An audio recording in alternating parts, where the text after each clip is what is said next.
genre.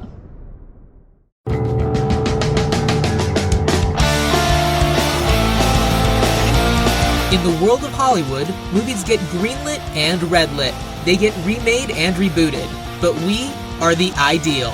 I'm Sam Gasch, and you are listening to Ideal Remake. Thank you for listening to Ideal Remake. We take movies that either have been, will be, or should be remade and talk about what the ideal version of that remake would be.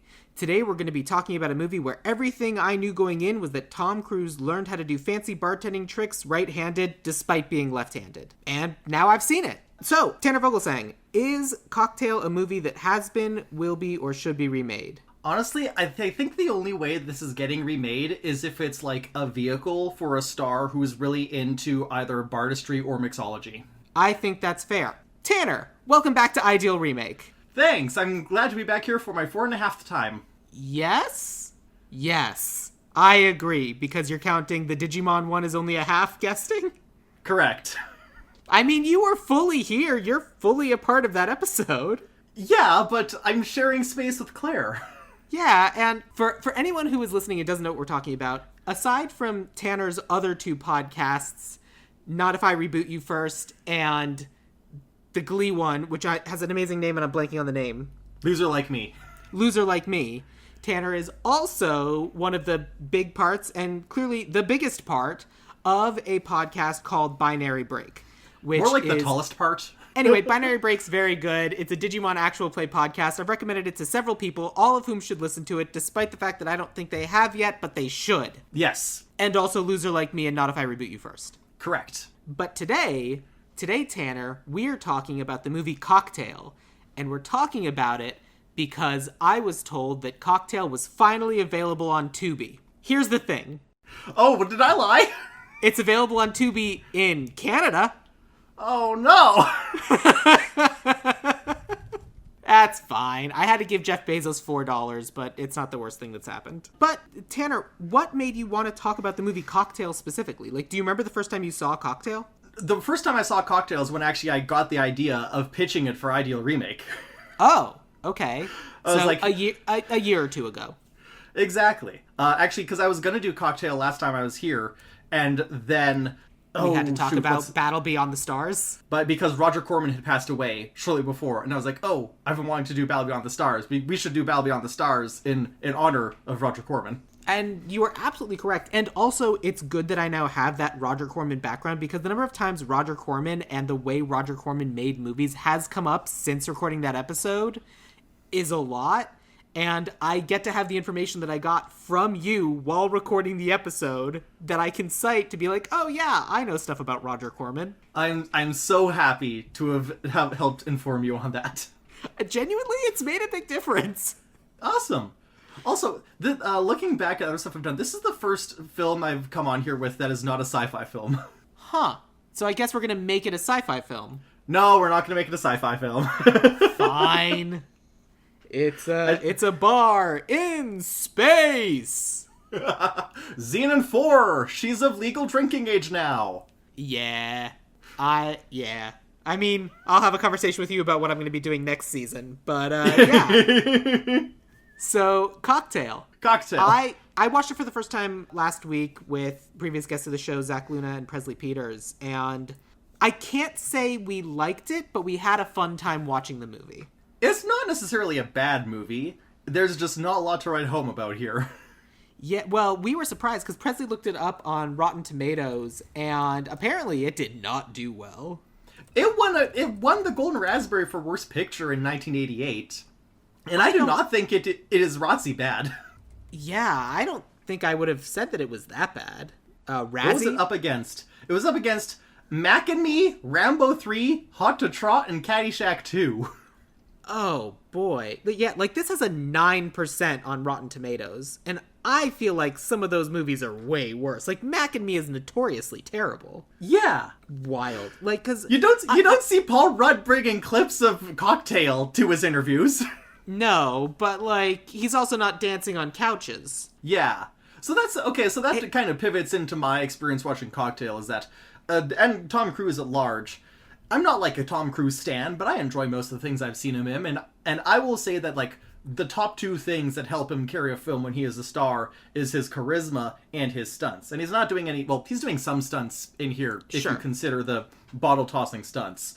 But then there's also his charisma. But also the flip side of that is that when I used to listen to true crime podcasts, one person brought up, like, this is kind of pseudoscience-y, but she was like, you know that clip of Tom Cruise when he starts jumping on the couch, but you look at his face and there's nothing going on behind his eyes, there's just empty and no emotion? That's kind of what it's like to meet a sociopath. And I'm like, okay, that's silly. But this is the first Tom Cruise film I've seen where there's nothing going on behind his eyes. I'm not going to say he's phoning it in, but I don't think he was feeling it. Yeah, it's rough because and we're going to go into this when we do our version, but there's a lot of things that can be implied subtext, which are not, and really should have been to make this movie far more interesting. Yeah. I mean, the movie also, it was a classic case of it was supposed to be darker and edgier at the inception, and then going to the studio system, they just sanded all of the edges off. Sorta, I guess. Like, I'm not sure what edginess could have been brought to this movie that would have made it better. I think I don't think it was supposed to have a happy ending, for one. Because, so it's based off of a semi-autographical novel by Haywood Gould, who is also I don't think he's the only screenplay by Haywood Gould. Yep, he's the only credited screenwriter. Right. But he was very much pushed by the production, and specifically Touchstone, a subsidiary of the Walt Disney Company, to kind of whittle off the edginess. Because originally it was basically a story about someone who starts washed up and ends more washed up, and is always chasing something that he can never quite succeed at, and is just constantly taking blows from every angle, and also becomes a worse person because of it. Yeah, but I feel like if that was the story, it would be the story about Doug Coughlin. That's the thing, is that I think essentially what happened is that the self-insert of Haywood Gould at some point got split into Brian Flanagan and Doug Coughlin, where Doug Coughlin is all the worst impetuses, and Brian Flanagan is okay, but what if someone learned from this and was a better person? Which is kind of what I'm doing anyways, but in a way that is actually has feeling behind it, I hope. I would argue that he's not a better person and he learns basically nothing. Because, movie ends with Brian Flanagan jumping on the bar, having everybody smile at him because he's so dreamy, and then offering everyone free drinks despite the fact that his uncle, who presumably paid for his brand new bar, explicitly told him not to do. Oh, because okay. I didn't realize that he opened his own bar. I thought he was just started working at his uncle's bar. No, it's his bar because it's called Flanagan's. And it has the Cocktails and Dreams neon signs everywhere. Yeah, I truly thought it was just a rebranding. I thought Uncle Pat was let me bring you into the business to help you, and we can rebrand it for you to help you support your family. Maybe. That certainly would have made more sense, but it felt like it was in a different location than the Long Island bar that his uncle ran. Right, yeah. Now that you mention it, I understand that is what happened and I misinterpreted it. But, both times I saw the film, I was oh, and he got to take over his uncle's bar. How sweet. And I just didn't think of anything past that. But no, you're right. No, it's way worse. Yeah. Well, no, it's worse in the sense that it make no sense. Worse in the sense that it make no sense because where get money from? How do money? You explicitly turned down money. The money that you would have used to open your own bar, and now here we are, and you have your own bar. Well, see, the trick is that he's opening a new bar in New York, which is a notoriously cheap place to buy real estate. That's true. And we know that he really turned things around really quickly because not only is his wife still pregnant, we haven't even gotten to the point where he learned that she was carrying twins. Yeah. So this was a turnaround that probably happened within a month. And see, the thing is, I think what the movie is trying to say is that you don't need to be famous. You just gotta find the people you care about and that care about you. And you figure out a way to make that work instead of chasing something that is a long shot. But then getting that long shot anyway? Yeah, that's what I'm saying. That's what the movie's trying to say. But the movie doesn't realize that it's not saying it. Yeah, like The I movie understand- doesn't realize my version is the one saying like, don't burn yourself out trying to chase an impossible dream, whatever that dream may be. Focus on your community and the people who care about you and care about them, and figure out a way to make it work. And the movie is saying that, but at the end of the sentence they also say, and then you can just pull yourself up by your bootstraps. Yeah, I think that's a fair assessment, and as we're going to reveal, your version of the movie is much better than the movie that actually exists. Well, thank you. Just You haven't heard it yet. that's true, but I went in with context because you let me know ahead of time, before I'd even seen the movie, that you gender swapped Jordan. So I went into this movie, I didn't know who Jordan was. So I kept trying to figure out which one was Jordan. It also, this movie had Elizabeth Shue in the opening credits, because like, and Elizabeth Shue, oh my god, here she is. And I thought it was a different Elizabeth. So I, like, even after Elizabeth Shue is in the movie, I thought we were going to eventually be seeing Elizabeth Hurley, who is a different kind of character.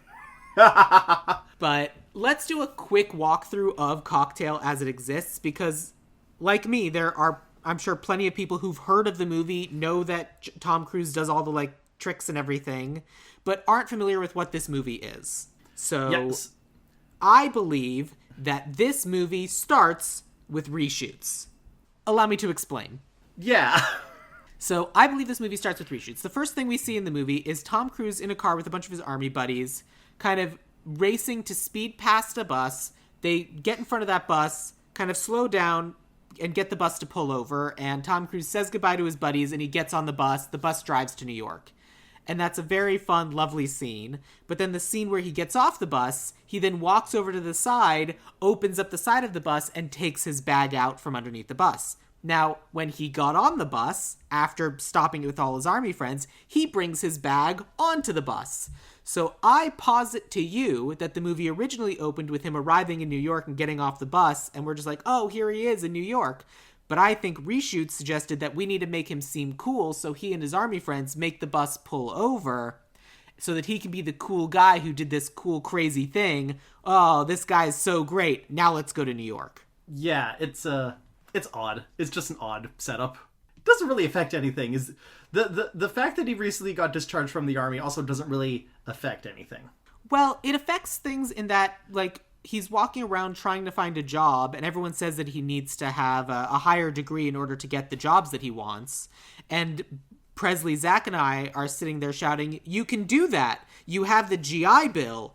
Go to school. It's paid for by the government. That's part of the whole point of joining the army. But it really only explains things as far as him being able to just go to school when he finally decides to go to school. Yes, which he does do. Yeah. He goes to school during the day, and then at night he needs a job. And the job he ends up finding after being turned down by all of these business places, keeping in mind he spends all day reading self-help and how to make a lot of money books, the only place that's willing to hire him is this bar where the bartender is named Doug Coughlin. He's an older gentleman. He's English. He has created his own set of Coughlin's laws, which are just a bunch of cones and parables about how the world works, according to Doug Coughlin. Yes, he's not British, he's Australian, but Oh, Australian. My bad. Yeah. He is a level of ego. And so when we first meet this character, he kind of takes Tom Cruise in and is like, yeah, great, you're going to figure it out. Everything's going to be fine. And I'm like, oh, okay.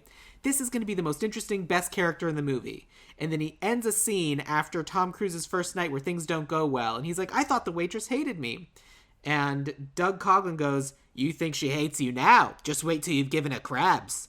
And I'm like, oh no, he's a terrible human being. And yet he's still the most interesting character in the movie. He is, without a doubt, the most interesting character in the movie. And it is, with possibly one exception, not close. Yeah. So Doug becomes Brian's classic corrupting mentor, where he teaches him flair bartending and mixology and how to be a competent service worker. Brian continues going to school, and he's like, I have an idea to be an entrepreneur, and I'm gonna open a chain of bars called Cocktails and Dreams. And he gets laughed out of his economics class. And so he drops out of business school, and he teams up with Doug, and they become popular bartenders, popular enough that they're sought out by a guy opening a new nightclub. And he's like, you guys are the coolest people north of this street in New York.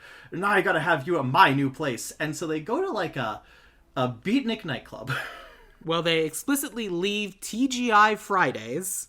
Right, I forgot it was TGI Fridays. Where they had been working, and instead go the hottest restaurant in town, TGI Fridays. And then they go to the Beatnik Hip Club, where Tom Cruise is called upon to do random slam poetry after, what was it, like the worst businessman in town gives a stunning rendition to capitalism. The first yuppie poet is met with outrageous applause, and so then Brian follows it up with his poem as the last bartender poet, where he just names a whole bunch of cocktails, and then he ends it with recommending that you take the shot. And that is so sexy that Gina Gershon manifests, and she's like, hi, I'm a rich photographer, can I have sex with you? And they do. Yeah, so Tom Cruise falls in love with Gina Gershon, whose name is Coral, and who I think is the only other contender for possibly most interesting character. She is a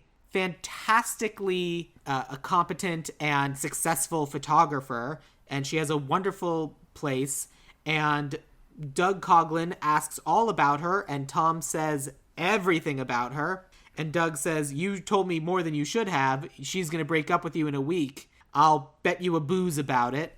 And Tom says, no, that'll never happen. We're in love. And so then the next time Gina Gershon shows up at the bar, she makes out with Doug Coughlin and not with Tom Cruise. Because how dare Tom Cruise tell anyone about their relationship at all? And so she has decided to betray him in the biggest way possible. Tom Cruise takes it extremely personal, punches Doug Coughlin, and runs away. To Jamaica! To Jamaica, where he gets a job as a bartender. And you know it's Jamaica because they play Kokomo and Don't Worry Be Happy back to back. Yeah, we're making a movie. Also, I just found out today that Kokomo was actually written for this movie. What? Yeah. Ay, ay, ay. Kokomo origin story. That's so weird. That's like finding out about the random... Oh no, who's the Montreal singer lady whose name I'm forgetting? Celine Dion? Yeah, that's like finding out about the song Celine Dion wrote for the Peanut Butter Solution. Oh yeah, that does take the cake. I was gonna try and one-up you by telling you how Iris by the Goo Goo Dolls was written for City of Angels, the movie where Nicolas Cage is an angel. But I think Celine Dion writing a song for Peanut Butter Solution is pretty whack. I feel like, so I've covered Peanut Butter Solution on this podcast. My friend Devlin Wilder was my guest. I feel like Canadian podcasters, Tanner Vogelgesang and Lindsay, should be able to talk about Canadian movie The Peanut Butter Solution on their podcast. Not if I reboot you first at some point. I mean, it's not like we're hurting for CanCon. We just did a whole episode about concerned children's advertisers. I really enjoyed that episode. Yay! Celine Dion also wrote an original song for Stuart Little too. She sure did. 2 years in Jamaica. Yes. Meaning that he is now probably 24. He's still young, dumb, and full of cocktails. And dreams. It's true. He's young, dumb, and full of rum. Hey, there we go. And while he's down there entertaining both the tourists and the locals, a young, beautiful Elizabeth Shue runs up and she's like, "Help, my friend passed out." She doesn't sound like that. That's what she sounds like. Okay. "Help, my friend passed out." And so good Tom Cruise goes to help her friend, and he gets her into the ambulance, and they immediately have the love at first sight, meet cute eyes. And she starts coming to the bar a few more times. But then, you know who else is on vacation in Jamaica? It's Doug Coughlin. And he's doing way better now because he's married for money. Yep, he married a woman named Carrie. And they're so in love because money. But he shows up at the bar and is just a real piece of shit to Elizabeth Shue. And Tom Cruise is like, "Oh, my boyfriend's back." Yeah, okay, I'm glad. So what if I hadn't said, "Hey, I'm gonna make my remake queer," would you have still picked up on there being something a little bit homosexual going on here? It would have been impossible not to. Yeah, there's something very homosexual going on between Brian and Doug. Oh, we should say Elizabeth Shue is Jordan. That's the Elizabeth Jordan Shue is Jordan. Elizabeth Shue's Jordan. But yeah, Yes. like very much we're treating it as like, as we're watching this movie, we're like, these two are definitely banging because not only do they go home drunk together and have breakfast together the next morning, and that's where the idea for cocktails and dreams comes from, is Doug Coughlin is eating breakfast at Brian Flanagan's table.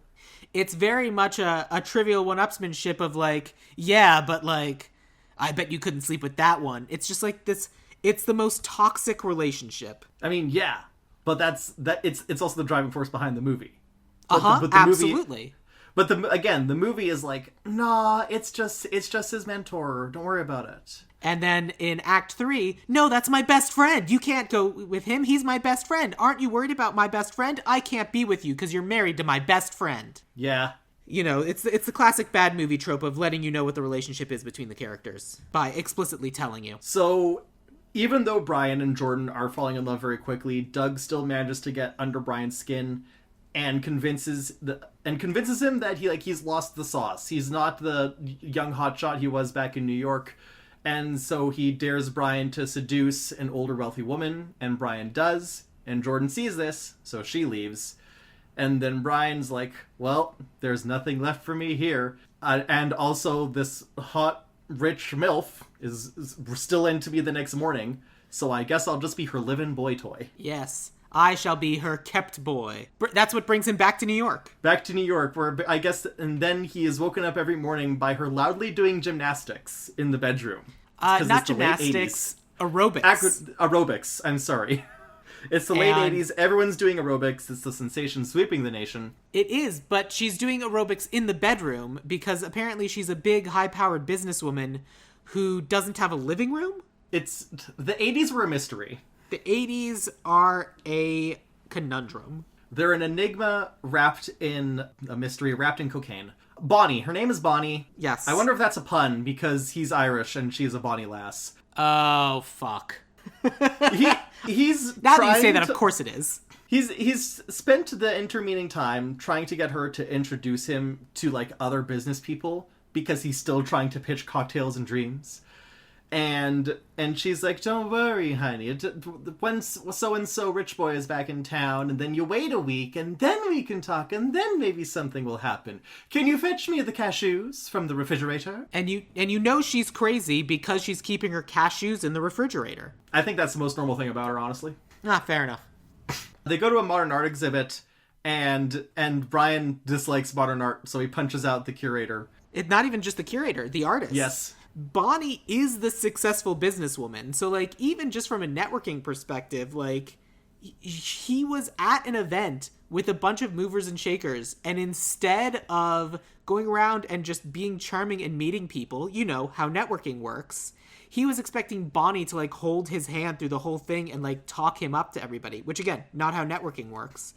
And he's just, like, this spoiled little boy who, because he didn't get his way immediately, throws a tantrum and then breaks up with Bonnie. In his defense, but again, maybe I'm misreading this, but, like, I thought this was happening several months after coming back to New York. And so I didn't read it as him throwing a tantrum immediately. I read it as him being jerked around by Bonnie for such a long time that he's reached a point where he actually doesn't even care anymore, and he'd rather go scorched earth and try and, like, go back to the people that like him than deal with Bonnie and her yuppie circle. Look, there's the chance that you are potentially right. But either way, no matter which interpretation you choose, immediately after breaking up with Bonnie, he goes to the bar or the diner or whatever where Elizabeth Shue Jordan works. Well, it wasn't TGI Fridays, but it had breakfast energy, so I'm going to assume it was Denny's. Yes, let's go with Denny's. He shows up at Denny's and is like, hey, cool, I'm suddenly available again. We should get back together, right? And she's like, no. It is the best part of the movie. It is truly the funniest part of the movie where he sits down, Jordan gets the deer in the headlights, and there's a different customer trying to flag her down, and Brian, like, tries to spill her heart to Jordan, and Jordan's, like, just, like, stonewalling him. And she's like, at some point, I think she says, like, I'm not going to talk to you unless you're ordering something. And so Brian's like, fine, can I see the specials? And she storms off. The other customer is still trying to get Jordan's attention. And, like, there's a beat. And then Jordan storms out, carrying all the specials. And she's like, all right, here's the soup of the day. And she pours it on him. Here's the chef's special. And she dumps it on him. And here's a drink. And she pours it all on his head. It's pretty good. It is pretty good. And the customer who's been trying to flag her down this whole time just, like, gives a little smile. And Brian looks over and he's like, you should try the soup. But then somehow Elizabeth Shue is I think he ends up going back another day or something, and Elizabeth Shue ends up being perfectly fine with him both walking her home, letting him know where she lives, and coming up to her apartment so she can tell him she doesn't want to see him anymore inside the apartment, which is insane. Well, technically, okay, so she doesn't quite say she doesn't want to see him anymore. She gives him the ultimatum. Because I guess after dumping the whole menu on him, she got out of her system. Now she's like, okay, let's hear him out. And first he tries to play it really cool and charming. And then she points out that she saw him cheat on her. So he's like, okay, shit. Okay, well, honestly, yeah, I got no excuse for that. That was a stupid thing to do. I only did it because Doug got under my skin and I got so scared. But I've seen the other side. It sucks. I was much happier with you. And I promise I'm not going to get scared away by anything you have to offer again. And she's like, cool. I'm pregnant. Yeah. And basically gives the ultimatum of like, if you can't handle, if you're going to get scared off by this, then we are not going to work, plain and simple. And he gets scared off and he runs away. Yep. If you can't handle me at my pregnant, you don't deserve me at my, let's get back together. He runs away and ends up tracking down the fancy bar that Doug Coughlin was able to open with the money from his wife, and Brian Flanagan shows up with a very expensive bottle of booze because he bet Doug Coughlin that he would never need to ask him for a job, and if he lost, he'd have to show up with this very nice bottle of booze. So he shows up with the booze and says, I'm here for a job. Doug Coughlin's like, yeah, great. You absolutely. We should drink this booze. Let's go hang out on my boat. And Doug and Brian drink the booze, the very fancy booze, and Doug basically spills the beans about how miserable he is, how unhappy he is working in this bar. Ugh, things are terrible. Well, and also he's shit at business, so they're actually basically bankrupt. I invested all my money in the commodities market. Here's the thing about the commodities market. It's not exactly like stocks. It's not exactly like people losing all their money overnight on crypto. The commodities market is investing in physical goods, which always have value. So, like, unless he invested in, like, Labubus right now, you have to be exceptionally shit at business to lose all your money in commodities. See, again, I'm not a business person. So when he said that he invested in commodities, I did not realize he was literally investing in the commodities market. I thought that he meant that he bought too much stuff for himself and doesn't have enough to keep running the business. It's like, yeah, I spent it all on this yacht and stuff for me. See, I got distracted by the business talk, and I missed reading between the lines because I think you're correct, because that makes way more sense. Yeah, I mean, I think either version makes sense. Either way, he lost all of his money being stupid. His wife doesn't love him. He's unhappy. And then he gets drunk on the boat, and Tom Cruise offers to take the wife home where she tries to sleep with him. And he's like, no, you're my best friend's wife. And she goes, what, am I just supposed to be with one man for the rest of my life forever? And Tom Cruise goes, yes, because of the Hays Code. I mean, because that's what marriage is. So he goes back to the boat where he finds that Doug Coughlin had killed himself. Yeah. I guess. So that crazy thing happened. It looked like he slit his throat with the bottle of booze. Symbolism. Yep. Symbolism. Tom Cruise walks in, puts his hands directly in the blood, freaks out, and then, like, the paramedics arrive or whatever. Yeah. And he's distraught. He gets a letter that Doug had written him before his death that Carrie gives him. And it's basically Doug reiterating that, like, I'm sorry I was shit, but my life, I felt like a fraud. Maybe you have the sauce. Go get him, kid. Yeah. And so Brian decides to go get him, kid. But then he finds out that Jordan isn't at her condemned Bushbrook apartment. She moved back in with her parents. Again. In Park Avenue. So he had at some point previously gone and tried to see her at the apartment because at some point, because this isn't the first time he goes back. Because he finds out that Jordan lives in the lives with her parents. The dad says, look, I need you to leave her alone forever. Here's $10,000. And Tom Cruise tears it up and goes, no, I would never. This is how much your daughter's worth? How dare you? Anyway, later stuff happens. Literally because he cannot handle his emotions, Tom Cruise finds out his friend has died and reads this letter. And he handles those emotions by breaking into Jordan's apartment, desperately, like, running past the security guard, who at no point calls up to the apartment to warn them that the crazy guy's outside. So the doorman just opens the door when there's a knock. Again, failing in his job as a security guard. And Tom Cruise forces his way in. He starts banging down the door. He's like, no, Jordan, I love you forever. You have to come be with me. Of course, she's like, no, Daddy, I love him. I have to go be with him forever. So they abandon... I have to be with him. He's the father of my baby. And because of the Hays Code. Because of the Hays Code. Rules are rules. So they run off, immediately get married, probably within a week, and within a month he's opened his own business, because at no point in this whole process is Elizabeth Shue showing that she's pregnant, which means that Tom Cruise slept with her, cheated on her, was in a long enough relationship with Bonnie, broke up with Bonnie, tracked Jordan down, Doug Coughlin killed himself. All of that happens, and we get to the end of the movie, Flanagan's is open, Tom Cruise is there running this bar, finds out that Elizabeth Shue is actually pregnant with twins. She's still not really showing, which means that all of this, the entire act 3 of this, the entire second half of this movie has to have taken place in maximum 2.5 months, maybe 4 at the utmost. Yeah. Hays Code. So, Tanner, Sam, what are we gonna do? How fix? We're violating the Hays Code. Yes! The time is now. We're putting homosexuals in sympathetic positions. Gasp! And they get to live? Yeah, well, actually, yes, they do. The one that dies is a little sympathetic in a tragic, it was 'twas Beauty that killed the beast kind of way.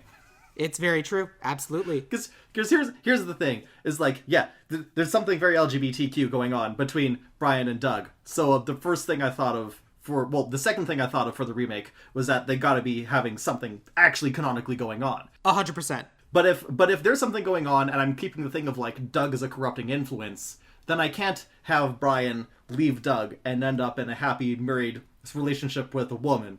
Because even if that is something that can technically happen, the subtext, the implications are kind of whack. So Jordan had to get gender swapped into a dude. Fully agree, although I left both Bonnie and Coral and Carrie as women. I did as well, and I am thinking that this version of Brian is bi, and Doug is bi or deeply in denial. See, I'm thinking Brian is bi with a preference towards guys, and Doug is the one who's deeply in denial, and that is just like one more element that is fueling his self-loathing. Great, fully on board. I also, not to get ahead of myself, but I did gender swap Uncle Pat into Aunt Pat as well, just so that we still had a decent number of women in here, and they weren't all entirely love interests. Good news, I did the same thing. Woo! I'm also getting rid of the military stuff, because I didn't think it didn't add much to the thing anyways, so just junking that. Plus the fact, like, a modern update of this, if the original issue was that you got to have an education before you can even think of breaking into the business sector, today's issue is, no, not even your education is going to help you break into the business sector. Yes, I agree with that. It's, you need to know somebody, and so Brian needs to spend the whole movie trying to know somebody. He's trying to make the connections because it turns out the education didn't do it. Yeah, and, like, over the course of the movie, he's going to start learning that 9 times out of 10, the people he needs to know are not people he likes knowing. Yeah, love that. Correct. Their heads are shoved so far up their ass. Because the thing is, again, it's an element that is like, kind of, you can imply, you can read into the original, is that Brian is a blue-collar guy through and through. Like, even if he has these... He dreams of having a successful business. He doesn't dream of being a successful businessman. I really don't know why he says that he wants to franchise, other than that, that's just like the pie in the sky thing. But I can't envision a version of Brian, even the original, who's like, I'm so glad I get to be a CEO and sit in an office all day and manage these bars. Like, no, I think as soon as he hits the ground and gets into bartending, he's like, oh no, this is what I really like and I'm good at. And he's just like, sees franchising as the for most of the movie, he sees the franchise as the next step in success. And by the end of it, he's like, no, like, just being able to support my family is the success. I tentatively agree with you, but I disagree a little bit. Like, I'm Okay. sure you've met the people who aren't really interested in the trappings of being rich beyond the fact that it gets to represent the fact that they are rich. Like, Yeah. there are some people who wish to be wealthy and will live a life that, like, projects an air of wealth that they may or may not possess, just because they really, I think that's what makes a person valuable, is literally having value. Mm-hmm. And I think that those people are always, you got to take them with a grain of salt, because if their value system is purely money based, it's hard to take anything what they do seriously, because you know that it's never for the thing itself, it's just for the end goal of but get money. Yeah. I don't think that the Brian character has thought ahead to the point of he would be sitting in an office managing all of these Flanagan bars. I think he's just imagining, I would get to live my life the exact same way I want to every day. I just get to have steak and live in a cool loft. Honestly, yeah, that really is it, yeah. And that's it. I don't think he's the sort of person who thinks 2 steps ahead in anything he does at any point in his entire life. Mm-hmm. So that's another lesson he has to learn, is that his actions have consequences. Yes. And yeah, through the whole movie, the only people who treat him as like a person instead of just what they can get from him are his uncle and Jordan. I agree with that. And like even when he is falling in love with Jordan, and like he's still deep in the sauce of like his make it big, become a star, become like get all this stuff mode. You can see that Jordan still enjoys being with him, because they like having these conversations of like the ooh, what ifs, oh, these pipe dreams. I wonder how rich the guy is that made egglets. Yeah. If we're not starting with Brian Flanagan coming from military, we can start with him graduating cum laude or whatever from his college that his uncle paid for. Well, what I was thinking is that he's still going to try doing university early on, and he's still going to drop out of it. But the reason he's off to New York to be with his uncle is because he's coming from, like, the Midwest or elsewhere in the States, because his parents are refusing to put him up anymore because he is queer, and they are not having that. So he goes to live with sympathetic aunt. Okay, great. Fully on board. I love that. Yeah. Just that made a... I wasn't initially planning, like, oh, he has homophobic or queerphobic parents that are kicking him out, but, like, that was the easiest way to get him to New York. Plus, then we still have the idea of, like, I came to New York and it's the big city and I'm gonna make it here. Because that's the whole reason they made New York. That's true. You also then get to play with the notion of the Brian Flanagan character is out and comfortably bi, but he keeps intentionally courting potentially, like, straight passing relationships, because he still sees a lot of the business world and the world he wants to get involved in as, like, straight by default, and so he sees that as, well, I have to be a straight by default passing, otherwise I'll never succeed in business. Exactly. Okay, all right. So, fully on board, Brian Flanagan moves to the big city to live with Aunt Patricia, and he goes around trying to get business jobs, fails, gets a job at... not TGI Fridays, but some other bar. Yeah, it doesn't have to be... we can do a non-sponsored original bar. Yes, which is perfectly fine with me. Yeah.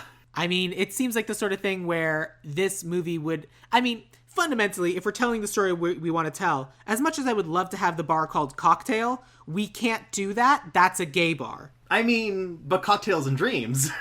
I mean, Cocktails and Dreams. It just depends on where you put the comma. Cocktails and Dreams. Now that's a bisexual bar. The two genders. Cocktails, Dreams.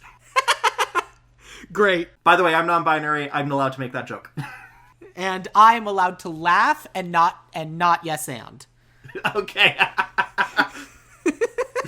So tell me about the bar then. Where do you want Brian Flanagan to end up? Tell me about what you're envisioning.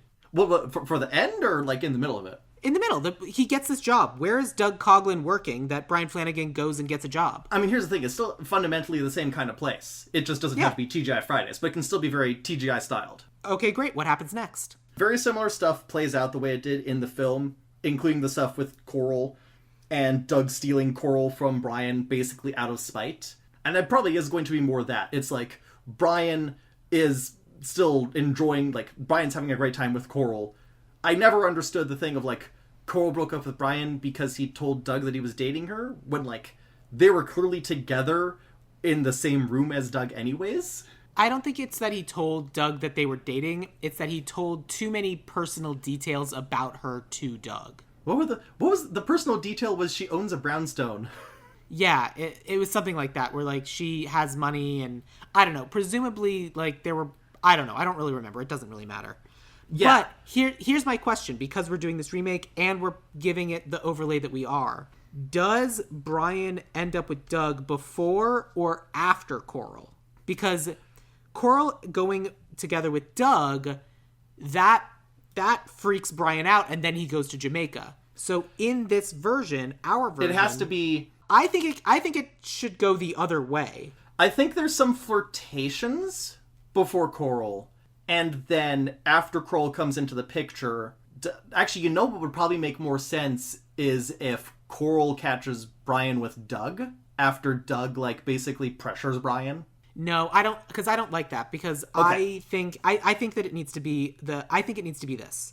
Okay. I think Brian ends up with Coral, and then he reveals too much, he does whatever, and Coral shows up at the end of the shift to break up with them, and she ends up kissing Doug and leaving, and you get to have this big explosive fight between Brian and Doug that doesn't end as a fight. Okay. So then you get to have this big moment of, oh my god, it turns out that all of these antagonistic best friend, quote-unquote, feelings, roommates even, feelings that I was having for you, were this other thing, because the whole theme of the Brian Flanagan character is that he gets spooked. Yes. And he wasn't spooked by the relationship with Coral because it kind of was fundamentally surface level. Exactly. But as soon as he hooks up with Doug, all of a sudden he's like, oh, I really feel this.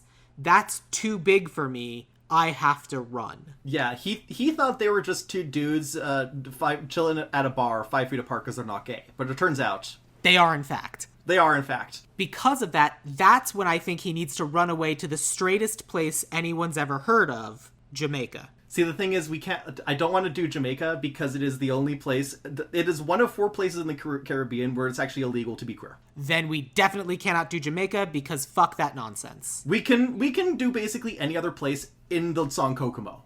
We can do Key Largo, Montego, Baby Wagamito down to Aruba, Bahama. Pick your favorite. I've never been to anyone's. Let's do Aruba. All right, great. We'll have to have a different song commissioned. Yes. And it's at this point when he's kind of given up, he's run away, and he is not trying to make it in the business world that he ends up allowing himself to fall in love again. Exactly. And here's another, it's a big change for me, but it doesn't have to be a big thing in the grand scheme of things, but he needs to do all of his falling in love stuff with Jordan before Doug shows up. Because in the film, Doug shows up like the same night that Brian and Jordan meet. I agree. I'm also going to add an extra level, because I think there needs to be something else that scares Brian away to, whatchamacallit, to Aruba. Yeah. I think he needs to hook up. He's, like, scared and, like, worried and doesn't know what he's feeling about Doug. And then they go to the bar that night, and Brian's excited to see Doug, and he walks in, and then he sees Doug making out with someone else. And he's like, yes. That's the way we actually need to go about it. Yeah. Because if he runs away and is still harboring these feelings, no, he needs to specifically be running away from the feelings because he feels like he can't have them anymore. Mm-hmm. But then he goes to Aruba, he meets a cute boy, and then he realizes maybe he can have feelings. Yeah. And after like a week of falling in love montages and talking about the plastic things on the ends of shoelaces, everything's looking up, and then Doug shows up. They are called aglets, and their true purpose is sinister. Right. I understood that reference. Thank you, because the 2 people I was watching the movie with did not. It took me a minute. I was like, I've heard that. Where have I heard that before? Aha! That is, in fact, the question. Yeah, so Doug shows up, and all of Brian's worst impulses just come rearing back up. All of his worst impulses, and once again, he's trying to impress this guy that he still kind of is in love with. So, like, now Brian is torn because he's in love with 2 different guys, and in trying to impress the one, he loses the other. But it's still because he got goaded into banging a MILF. Oh, for sure. Doug is going to show up married. Yes. Doug is going to show up married to Carrie. It is fundamentally a marriage for money from his perspective. Carrie doesn't realize that yet, but she will. And that's why it's like, well, clearly we can never be together. I'm married and you should be like me. And so their version of flirtation, of we can never be together flirtation with each other, is, yeah, but I bet you could never go sleep with that rich lady because you don't have what it takes. Oh, yeah? I'll show you what I have what it takes. Then Brian pulls off something that literally made the three of us sitting here watching the movie genuinely go, holy shit, that was cool as fucking hell. When he serves the drink, he pours Bonnie her drink, and then she gets out a cigarette, and he somehow flips up one of those little matchbooks, lights it, and throws it across the bar, where the lit match in the matchbook slides across to Bonnie, and she's able to use that to light her cigarette. It was the slickest fucking move any of us had ever seen, and we all lost our goddamn minds. And like this whole scene is to demonstrate that Brian does in fact have the sauce. He's just using it for evil. The fact that like the whole seduction is basically him admitting that she is absolutely out of his league, but he's still going for it anyways. And it really makes you think, doesn't it? Really makes you think. So then unfortunately Jordan will see that Brian hooks up with Bonnie, and Jordan flees back to the city. Yes. Everything that happens after that, probably kind of very similar. Unhappy relationship, it explodes. We do need to demonstrate, like the way I thought it was, that it is like a 4-month period of Brian getting strung along by Bonnie and getting stonewalled at every turn before he just snaps and decides to go scorched earth. Yes, I agree with you. And like maybe even add some dialogue in where he's like, I really tried, and like you're successful and clearly that's working for you, but every single person in your circle is the most vapid, vacuous, self-absorbed freak that I've ever met, and I feel like I'm going to lose my mind. And I think that all of that should happen, and we can show him getting more and more invested in trying to sell his bar idea to the point where he starts sketching it out and having things that he is presenting to Bonnie that he eventually finds in the trash somewhere. Oh, yeah, that's good.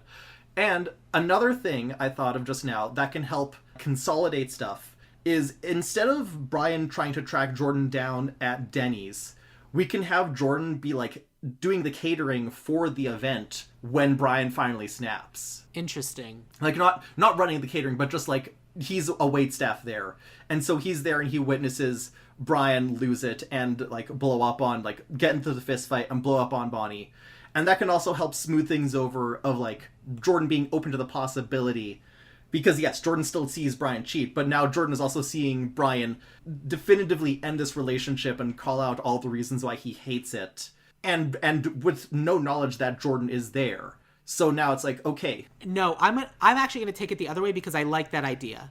Okay. I like the idea of Brian doing the thing that he thinks Doug Coughlin is doing, of just putting his head down and dealing with it. And despite the fact that he just keeps taking hit after hit from Bonnie, he's like, well, this is what you have to do to succeed. This is the only way I'm eventually going to be happy. And then he goes to this event and he sees Jordan. And yeah. I think he should have that a better. scene with Jordan. And I think he should connect with Jordan. And then all of a sudden he gets to have those same feelings of, oh my God, this is what happiness is. I could actually be happy, and I don't, and it's all of a sudden, and he gets to then turn around, go back to Bonnie, who doesn't know that he's there, talking about what an absolute crazy guy. And she's like, yeah, but like, I'm with him for the sex and all of his ideas and all of that. And then he gets to throw his tantrum and tear everything down because he realizes that that is fundamentally an empty, vacuous relationship. And even just 3 minutes back with Jordan, and he realizes that that's what actual happiness is like. Yeah. So then he goes scorched earth, burns everything down, shows up at the end of the shift being like, great, I burned everything down for you, Jordan. And Jordan's like, you burned everything down for me? Absolutely not. I have my own thing going on. You can't just move out of her place and into mine.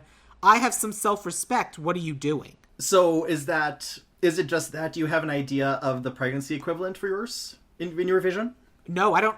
I don't have any pregnancy equivalent. I think the pregnancy is dumb. I mean, yeah, it's definitely dumb, when it's an excuse to put a guy and a girl together. I was trying to think of ways to make it work for two boys. I mean, two boys can get pregnant, but the casting I have doesn't quite allow for that. No. So my thought was a reveal that Jordan just already has a kid. And obviously it's not Brian's, but it is just... Brian thinks he's ready to commit, and Jordan's like, okay, but it's a package deal because I already have a kid from, like, before I met you. I don't think we need that. Okay, that's fair. I think it could be as simple as, okay, I blew everything up for you, Jordan, and now you take me back, right? And Jordan's like, no. I'm not taking in someone who is essentially now homeless. What are you doing? And so I feel like the remainder of the movie has to be, and especially someone who was not only homeless, cheated on me. And like, I have self-respect and I'm going to say no to you. I don't need any other reason beyond that.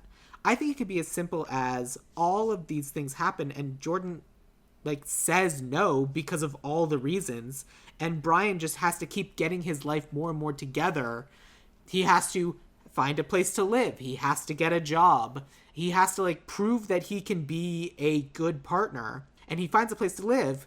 But the only place he knows how to do that is to go back to Doug. Exactly. That's the only way I know to get a job. That's the only way I know. That's someone who I know has everything together. He's happy, and I know that he wants nothing more than to help me, his ex-boyfriend.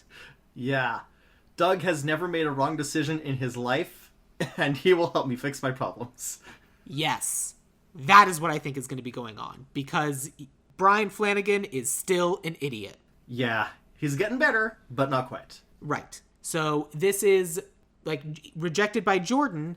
It's an element of, like, how do I prove myself to Jordan and also get back at it? So it's this extra element of, like, I don't know if this is a good decision or a bad decision, but it's the decision that he's making right now. It's just, I love this version we've created where he's like, I'm going to prove myself to Doug by sleeping with someone else. And now I have to prove myself to Jordan by sleeping with someone else. Well, I don't know that he's going back to Doug in order to sleep with Doug. He doesn't know he's going back to Doug to sleep with Doug, but he's going to sleep with Doug. Yeah, you're right.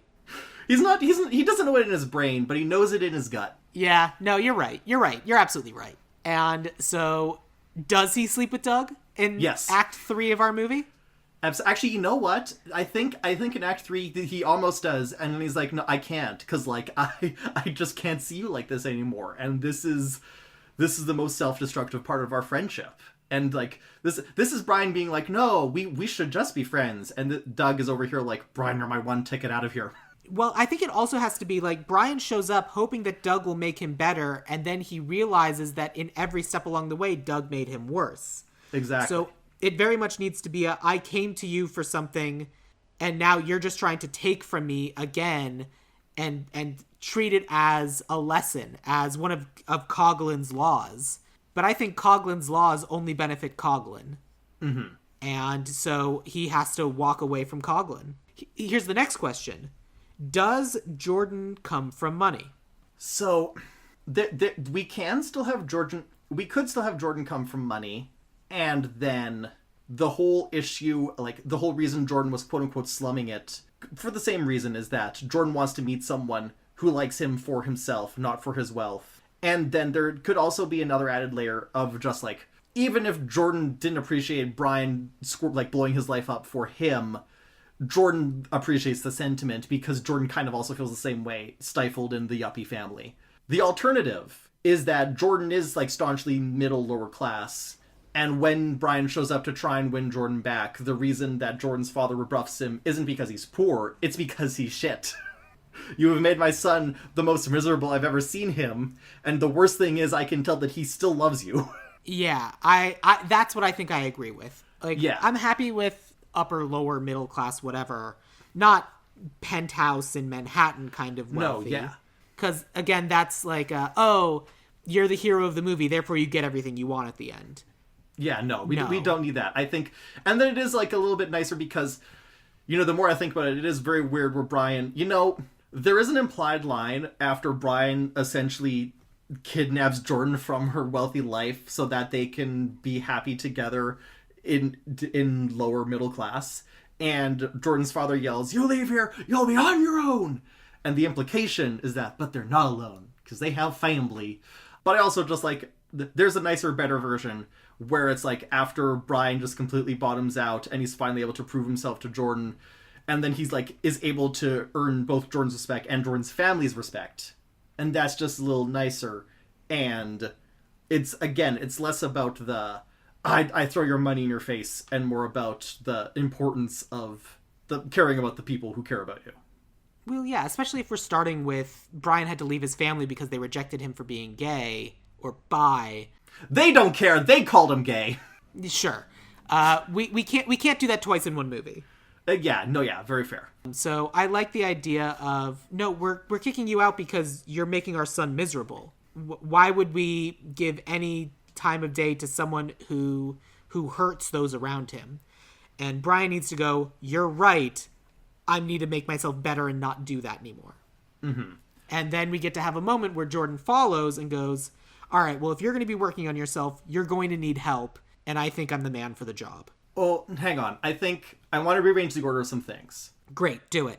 Okay, so I think after Jordan rejects Brian, I think Brian still has the impulse to try and go to Jordan's house. And that's when Jordan's father can say, no, I also agree with my son, fuck off. Yeah. And then he goes to Doug. And we get the falling out there. Do we want a version of the scene where Carrie makes a move on Brian? Absolutely. And because the reason I asked is because I think we can play it very much differently here, where instead of it being Carrie just like pouting because she has to be monogamous and she doesn't want to be. Have you noticed that every woman in this movie except for Jordan is a slut? Huh.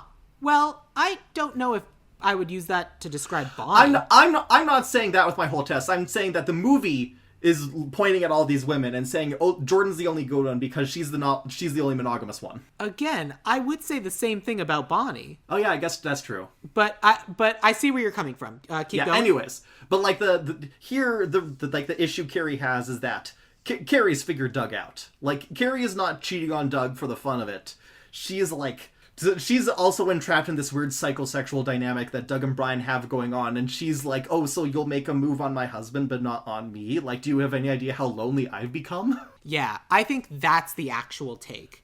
Yeah. In that it's very much Brian Flanagan, the man who'll sleep with anyone, and he's turning me down. How do you think that's going to make me feel? Mm-hmm. Because she's heard all about Brian Flanagan from Doug, which means that Doug has colored her perception in both directions of Brian Flanagan. Yeah. It's very much, you have to be careful because if you don't treat the people around you with love and respect, you're going to make them as miserable as Doug has made Carrie. Yeah. And I also think Brian has to be a lot nicer when he rejects her because there's different reason for her making a move. And he's like, he basically has to talk her down and be like, hey, shh, it's okay. You don't have to cry. I'm sorry your life sucks. I also don't think Doug is a great guy for you, but I'm also not a great guy for you. So... Yeah, I also think it could be as very simple as, like, he has a conversation, he's like, you're not actually interested in me, right? And she's like, no, I just need to get back at Doug. Yeah. And, like, one of those sorts of things. Whereas she's like, I don't really know how to handle this. And he's like, divorce is an option. You're like, you are a strong, capable, beautiful woman who don't need no man. So go off and don't need no man. It's 2026. The Hays Code is over. Yeah, 2026. Divorce is legal again.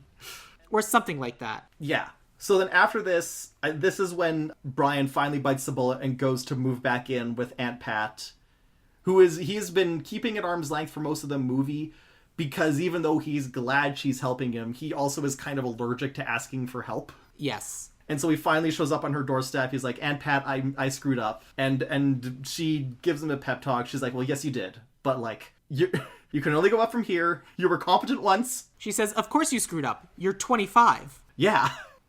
No one gets it perfect out the gate. And so then after that, after Brian's starting to get his life on track, I feel like maybe he doesn't walk in on Doug after he's died from suicide. Maybe he has to find out from Carrie. I think that's better. Yeah. Eventually, like as Brian is, like, getting better, like, there's this, like, I think Brian needs to start refusing Doug's calls. Mm-hmm. Like, Doug keeps trying to drag him back down into the dirt, and Brian's like, no, you know what? I will be better off without you. And when there's no one left for Doug to drag down into the gutter with him, the only person he's left to turn his, like, make miserable beam on is himself. And that's when Brian gets a call not from Doug, but from Carrie. I think, though, while this is happening, we still get the Brian improving himself montage. Aunt Pat lets him start working at her bar. He starts bringing some of the flair and the cocktails that he had learned to this. They start to spruce up the place. They agree to become the co-owners, and they convert it into Cocktails and Dreams. I don't even think we need to do that. I think it could be just as simple as, I don't think it needs to spruce up the place. I think he can bring the style and the pizzazz to working at Aunt Pat's bar. And I think he can just add a simple thing of just putting up a sign that says Cocktails and Dreams. That's it. It's the exact same bar. It's the family. It's the place where he was comfortable going to at the beginning of the movie. And it's a place that he's comfortable going to at the end of the movie. And he gets to add his little touch, a sign that says Cocktails and Dreams. Yeah. And then, speaking of the end of the movie, which is that the way we end it is after Brian has gone to Doug's funeral, he gets the letter, he reads the letter. This is where we can put a little bit of sympathy into Doug, just in the sense of, like, he used to be just like Brian, but the world chewed him up and spat him out, and he decided the best way to respond to that was to just find someone else to chew up and spit out. And he's sorry, and Brian didn't deserve any of that, and he hopes he can make something of himself. And and that something doesn't have to be stardom, it just has to be something. Yeah, great, love it. And almost there. Because then the last scene is Brian walks into the bar, and then he sees Jordan waiting for him at the bar. Do you want to make it adorable? Let's make it adorable. Here's how we make it adorable. Is in order to celebrate Brian working at the bar for a year, Aunt Pat decides to host an event, and she finally pays for some caterers. Yes. And you get to have a moment where Brian goes, "Oh, that's very sweet. Wait, which catering company did you hire?" And then he turns around, and Jordan's there. Yay! And so they get to have this moment of implied, all right, let's give this thing another go. End of movie. Hell yeah. That's a lot better. Yeah! We made a cocktail! And all we had to do was flip it around a little bit. Oh, that's a joke about flipping the shaker. Yeah. I made a joke. I know. I would just because I'm too deep in the gay memes, and I was trying to figure out where the MM was that you flipped around into Wicked Witch. I don't even know what that means. Oh my God, Sam confirmed straight. Anyways, so are you gonna tell me, or just let me wonder?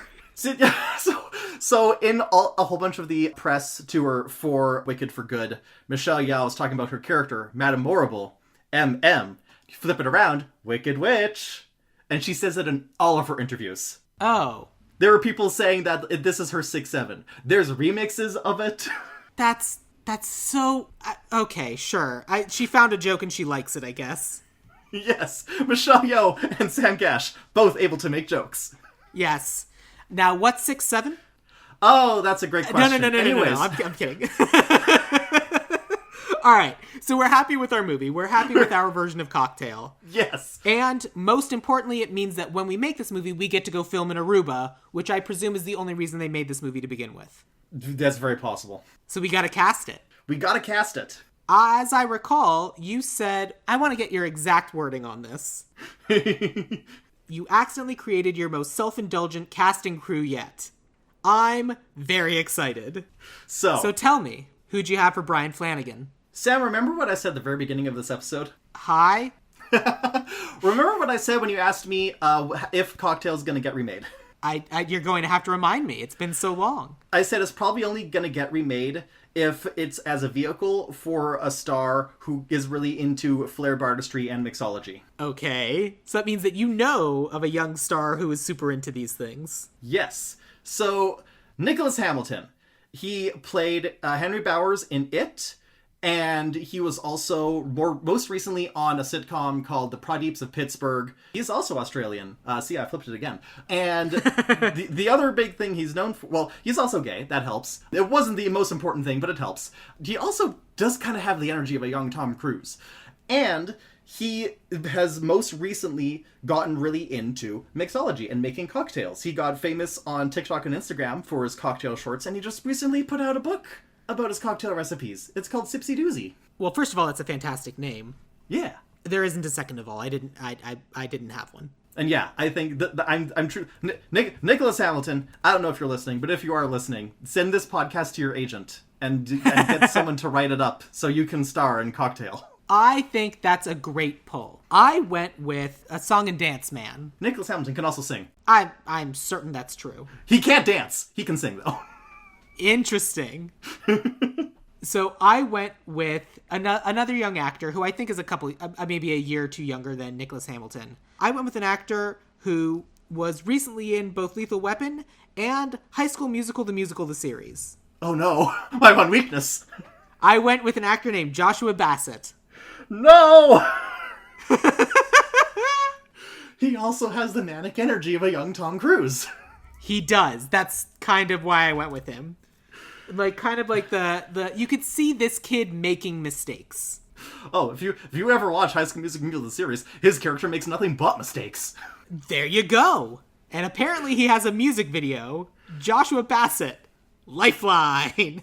Apparently he's done a bunch of music videos. And he's queer. Yes. I specifically went through a list of young queer actors. Yay. Hey, shout out to the young queers. Yeah. Here's the thing.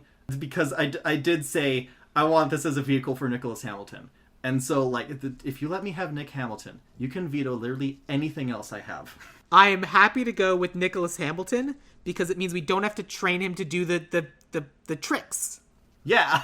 And I think that's great. I have no problem going with Nicholas Hamilton. I think that's wonderful. Sounds good. Because I think there's a decent chance you're going to veto my Doug. So, I think that there's a chance that we can't go with this Doug because I think he looks a little bit too much like Nicholas Hamilton.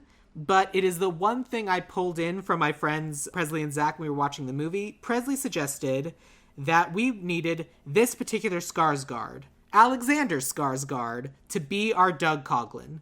Alexander Skarsgård from Big Little Lies, True Blood, and that one Tarzan thing he did. But I think he looks too much like Nicholas Hamilton, so I think we'll probably end up needing to go with your Doug. I don't know. I kind of like him because it increases the foil of it all. It's true. It's you're just like me, but younger and or older, depending on who's saying this line. And not to bring it down to the bare essentials, but I feel like audiences would love to see him make out with Nicholas Hamilton. Probably. That being said, I'll still give you my Andrew Scott, but I'm very much down for Alexander Skarsgård.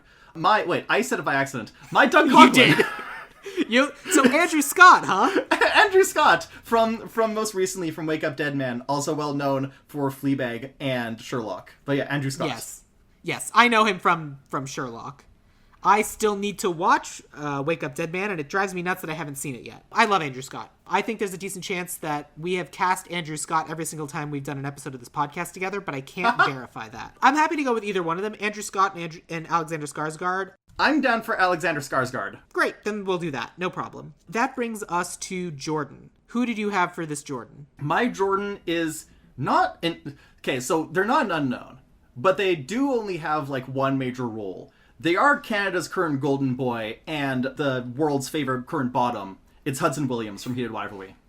I assumed that there would be some heated rivalry polls. Yeah, I was waiting for you to drop a Connor story somewhere. I have a spoiler for you. I don't have him.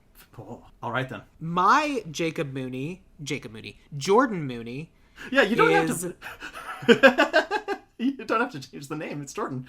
Yeah, no, I know. I just said the wrong name. Yeah. I was looking at something else on my computer. I can't imagine why I said Jacob when I went to go Google who Hudson Williams is, and I saw a list of Jacob Tierney. Why I said Jacob Mooney. Well, Jacob Tierney is too old to play Jordan Mooney. I agree. So that's why I went with an actor named Philemon Chambers. I feel like I've heard that name before. He is in something called Beauty in Black. He was, I think, the first...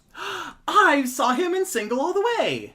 In Single All the Way. He was the first queer Hallmark movie. He was in Single All the Way. And he was in something called Walker Independence. His big thing is Single All the Way. Yes. You know, someone who might have a little bit more self-respect and be interested in finding a more healthy relationship.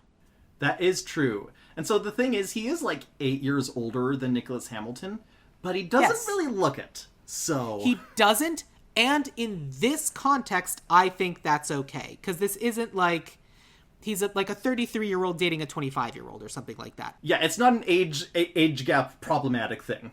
Yeah. It feels like the kind of relationship where, like, this is the sort of person who genuinely would be good for Brian. Yeah. And that's why Brian keeps messing it up. Yeah, and also a person who, like, even more so has a vested interest in being like, I would enjoy the idea of being with you, but I'm not here to fix you. Yes. That's why I went with Philemon Chambers. That's why I would push us towards Philemon Chambers. I'm also down for Philemon Chambers. Great. That means that we'll probably go with my Mr. Mooney, assuming you have one. So here's the thing. Yes, my initial Richard Mooney, on the assumption that we'd cast Hudson Williams, was Daniel Day Kim. But I also planned ahead in the event that we didn't. So I have the alternate father shortlist. Ah, hit me with someone who would potentially be Philemon Chambers' dad. Sterling K. Brown. I do love Sterling K. Brown. Sterling K. Brown is great. I went with an actor named Delroy Lindo, who was in Sinners and Defy Blood and Get Shorty. Oh, I do really like Delroy Lindo. If I can spell the name. I know how it's spelled. My fingers just I think Sterling K. Brown is too young because he's only 49. And if he's 49, well, that means he would have had to have had his child when he was 16. Correct. So I'm going to push us to Delroy Lindo for this one. Yeah. Plus, also, Sterling K. Brown is also more known for playing a lot more stern characters. Yes. And so, like, I was putting him in there with the, like, more stern, rejecting rich father in mind. Delroy Lindo fits a lot better with this character who's like, you seem like a nice young man, but you've ruined my son's life. Get out of my house. Yeah, I mean, to be fair, my most recent association with Sterling K. Brown is American Fiction, where I don't think of him particularly as being stern. I think of him as being the one who is not stern. However, yeah, that brings us to Bonnie, actually. I can tell you about who I had for my Bonnie. I went with an actress named Cynthia Adai Robinson. She was in the 2 Accountant movies. She's also recently in Rings of Power. She seems, mind you, I haven't seen either of those movies or shows, so I can't speak on it. She seems too nice. That's fair. I'm perfectly fair, perfectly reasonable. I've also not seen these things, but this is likely going to be episode 183. I can't just pull from things that I've seen. I am pulling from things that I've seen. Good. But mine also is a bigger name, so there's just probably more chance that you've seen it. I went with Lucy Liu. Oh, interesting. Okay. Why Lucy Liu? Because she is older. She's an older woman. She looks amazing. Yeah, she's 57, so, like, she's not... I don't think she's too old. But she's a lot older than Brian. Yes, and I think Cynthia Adai Robinson is also in her 50s. Okay. Lucy Liu can also... She has that... She can bring that... Oh, no. Cynthia Adai Robinson is 41. Oh. I stand corrected. But yeah, if we want to keep the weird aerobics aspect, Lucy Liu can do that. She can be funny when she needs to be. But she can also be a stone cold bitch who's just kind of fed up with this boy toy who keeps shoving sketches of a cocktail bar in front of her. Great. You convinced me. Lucy Liu. All right. That's really funny. Okay, cool. That brings us to Carrie Coughlin. Who did you cast that role? I did cast that role. I went with... I can't remember why I picked her. I think I just had her on my mind. I went with Lily James. Why Lily? So you can't remember why? It was just like, that's just seemed like the right person? It just seems like it's about the right age, younger than what I'd have Doug Coughlin, but not so young that it feels like he's just like robbing the cradle. Someone who can definitely... Oh no, I remember, because she can play from like both the Mamma Mia of it all and the Pam and Tommy of it all. She can play someone who, like, at first glance seems just like very vapid and shallow, but like she can bring a deep sadness that she's got going on inside of her when we need her to pull it out for that last scene. Yes, I agree, and that's why I want you to keep that in mind when I talk about who I had. Someone who keeps ending up in these relationships in these movies where you're just like, oh no, Amy Smart, I want you to be happy. Amy Smart? Amy Smart, she was in Starship Troopers, she's also like the girlfriend in Crank. She's the mom/wife in Stargirl. And, like, I've seen her in other things, too, but every single time I'm just like, oh, Amy Smart, you deserve better than this. My main touch points for Amy Smart are Stargirl and Rat Race. My other touch point, like, I first saw her in Scrubs, where she plays a character called Tasty Coma Wife. Oh, boy. And, like, the whole thing is that, like, it's this woman who's just like, her husband has been in a coma for years and years, and like JD has a crush on her and ends up hooking up with her, especially like eventually when the coma husband passes away. And that's like the end of season 2 of Scrubs. And then we never see her again going into season 3. And then you get to the very end, the last episode of season 8, which as far as I'm concerned is the end of Scrubs. And she walks past and she just goes, "You never called." And I'm just like, no, you seemed so nice. So that's my touch point for Amy Smart. I just want her to be happy. No, I like Amy Smart. I can't put it into words, but I like the thematic thing of Doug settling down and marrying for money someone who's his age. He's like, yes, Brian, I've grown up and making normal decisions. You should too. Yes, that's also why I picked her. You also should settle down with someone my age. Yes, also correct. I agree with everything you just said. So that leaves us with Coral and Aunt Pat. Yes. I know you have Aunt Pat. Did you also have Coral? I do also have Coral. Great. Tell me who you have for Coral. For Coral, I went to my contractually obligated well of Power Rangers actors that I like, and I went with Camille Hyde, who, for what it's worth, she managed to break out of Power Rangers because in addition to playing Shelby, the Pink Dino Charge Ranger, she was always on All-American? No, she was on the spin-off of All-American, and she was on American Vandal? No. Oh, yes. All-American Homecoming. But she was also on American Vandal, you're so right. And yes. She was in Katie Keene, the spin-off of Riverdale. Yeah. She's had a great career. Is having a great career, I guess I should say. Yeah. She's a great actress. I don't know if I'm saying strange things, but she can bring a Gina Gershon energy to a thing. I agree. Again, for Coral's an important character that doesn't actually have to do much on screen, but she can definitely bring the flirtatious hi, the yes, I like you, and the wow, you know what, fuck off, actually, you ruined me.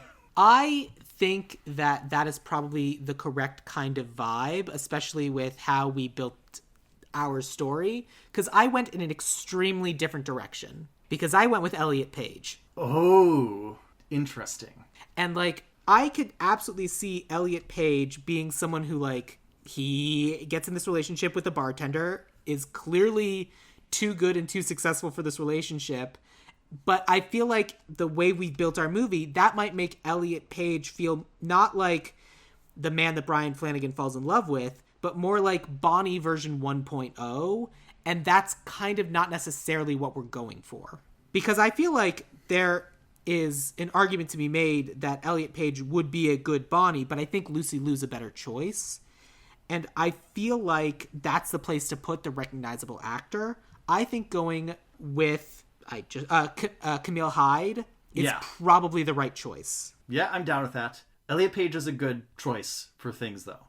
Gonna put a pin in that for next time I'm on. And I won't remember because I rarely remember. So I only have Aunt Pat left. Did you have any other actors or characters? No, I don't even think there were any other characters. No, there were not. That's why, frankly, I was surprised I ended up finding as many as I did. I was like, there's just 4 people in this whole movie. Well, I don't know. Do you want to cast the first yuppie poet? No, not at all. Absolutely not. I don't want that in this movie in any shape or form. I kind of do because it's so bizarre. It's so weird. It's an Adam Scott role if ever there was one. There we go. My Aunt Pat, I went with someone who's a very calming influence, but also can be extremely stern, because I've seen her play the President of the United States in Battlestar Galactica. Ooh. And I know she's in The Fall of the House of Usher and Donnie Darko, but watching her in Battlestar Galactica, she is tough, she is strong, and she gets shit done. That is Mary McDonnell. Oh yeah, I could see her doing it. Actually, honestly, she looks a lot similar to my Aunt Pat. Oh yeah? Tell me who you had.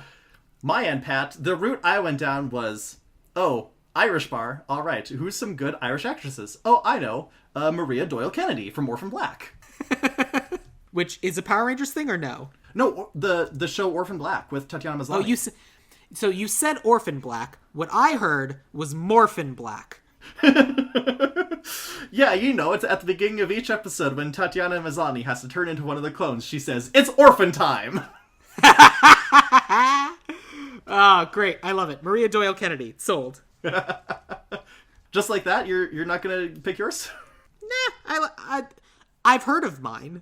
I like going with people I've never heard of. Fair enough. Because it's a lot more likely that I will find someone that I've heard of again, and I haven't seen Orphan Black despite knowing that it is supposedly fantastic. It is fantastic. I also like the idea of casting someone Irish to play someone with the last name Flanagan. It's fantastic. And Tatiana Maslany is not only is she Canadian, but she's from Regina. That's pretty impressive. Yeah. And she's delightful. Like, I think she needs to be in more things, and the fact that she's not is a crime against humanity. Yes. We need She-Hulk too, still Hulkin'. We absolutely do.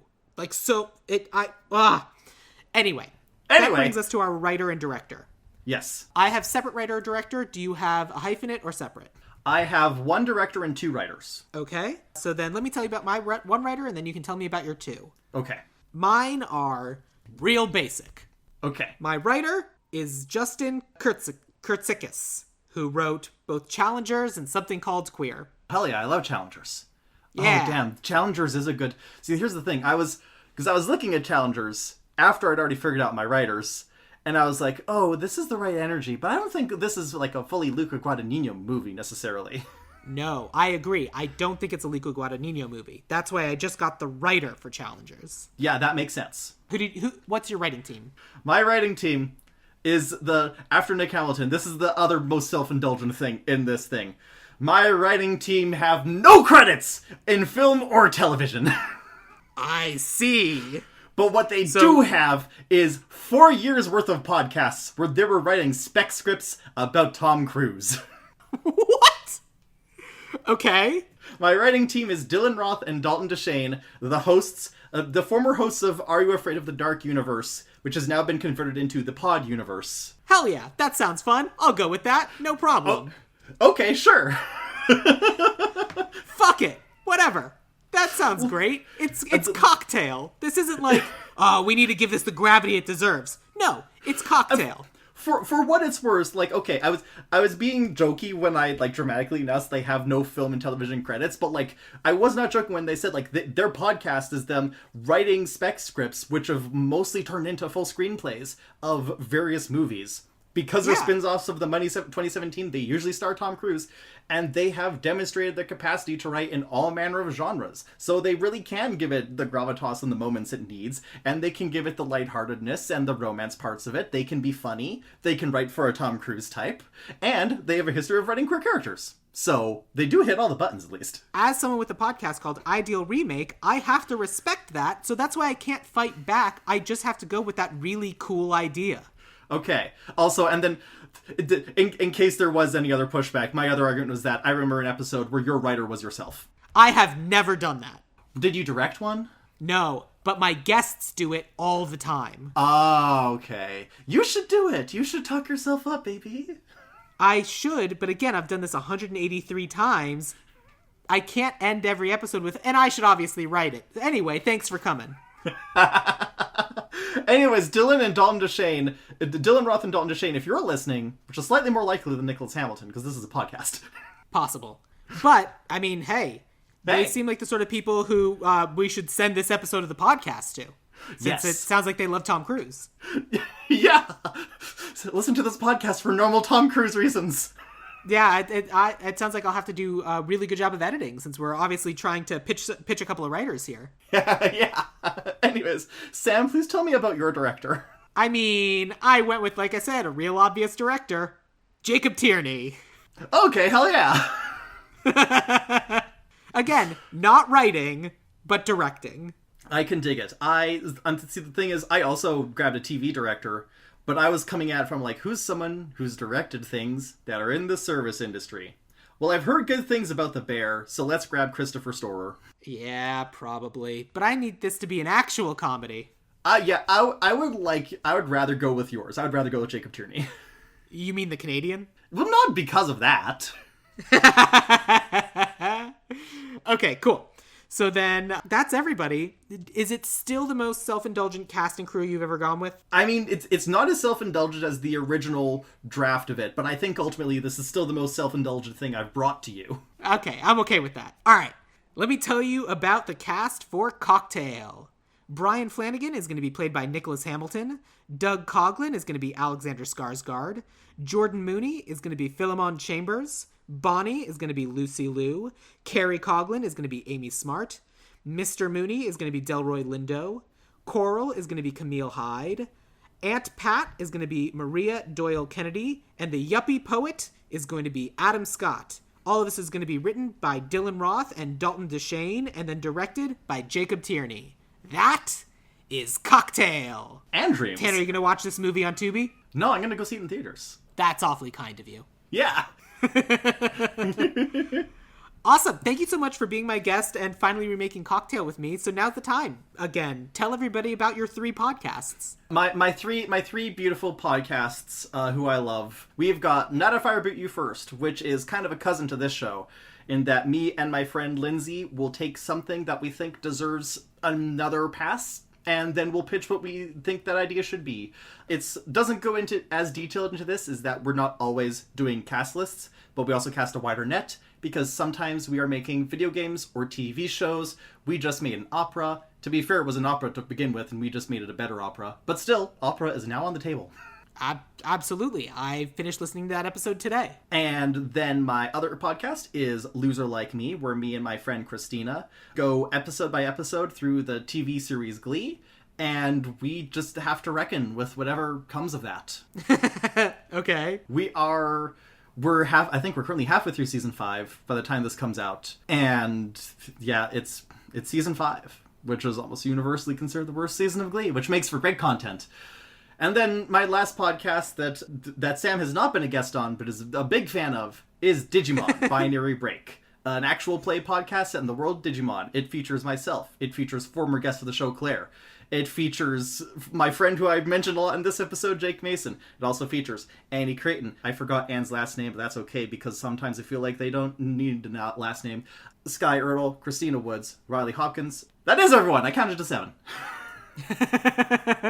And as for myself, you can find me occasionally on BlueSky at Sparky Upstart, or I also have a Letterboxd account, which is also Sparky Upstart. Fantastic. So, if you're interested in following me on social media, I am at Sam Gasch on BlueSky, SamGasch, or I and the podcast are on Instagram at Ideal Remake. Or if you want to have conversations about Cocktail or any Tom Cruise movie, you can come talk to me on the Dueling Genre Discord, which has a link in the show notes of this very episode. So, with all that said, I will end this episode the same way I end every episode. Tanner, what is your favorite quote from the movie Cocktail? If Jordan gives birth to a fine Irish son, there'll be cocktails and dreams for him one day to run.